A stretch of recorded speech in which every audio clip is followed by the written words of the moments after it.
and I've been kind of wanting to apologize almost. I sent an apology to the Georgia Straits. Did you see it? Yes. I really wanted you to see it. I was I was backstage before playing, real sick, and I didn't want to say anything. I kind of mentioned toward the end of the show that I had the diarrhea real bad, and that's not very glamorous. Any illusion of glamour is shattered right then and there with such an admission. But the point is,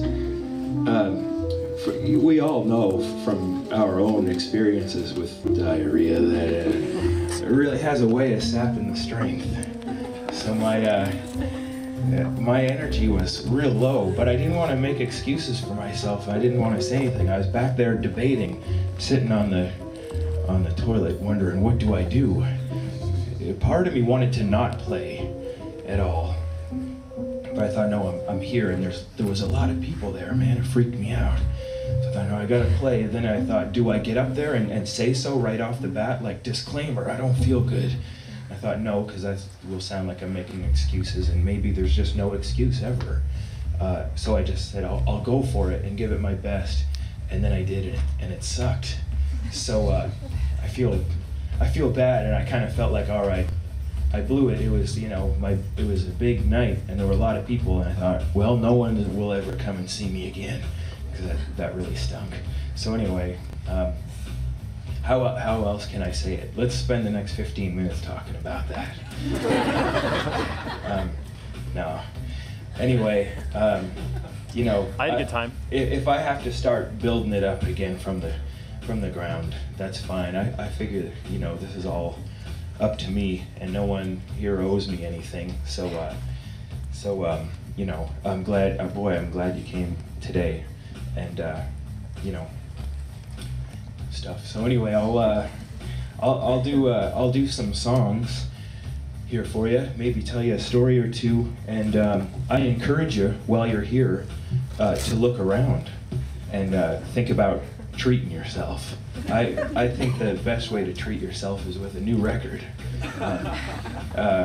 You deserve it, You've had a good week at work, and hell, just shy of 2,000 years ago, almost to the day, Jesus died for our oil, and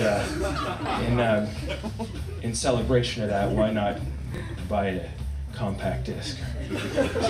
I have my eye on a few, and I was thinking before I came here about good music and the fact that I'd be playing here in a really good record store.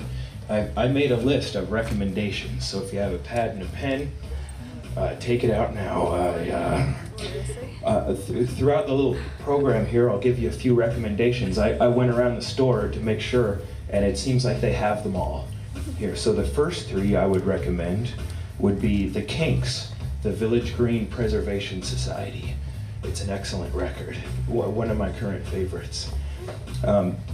Arguably one of the greatest albums ever recorded was by the Congos. It's like a roots reggae record. It's called The Heart of the Congos. I saw it over there, and they even have a little write-up on the front. They agree, the people here at the store, that it's maybe one of the best records ever made.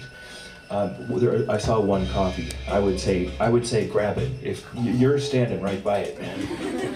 Grab it. Oh, you got it. Oh, and then I really enjoy the Pink Moon record by Nick Drake. I saw that back there too.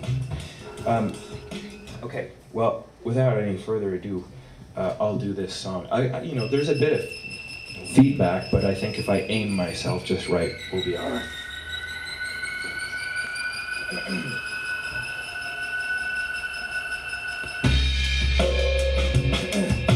I like to stay home and read books like the Pope.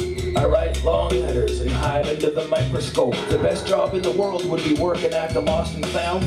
God knows I've had it up to here with being bossed around. I like to tell stories, but I really am the poorest liar. Last time I cried was during a forest fire. Now I still pay dues and brave the elements, climb the trees and save the elephants.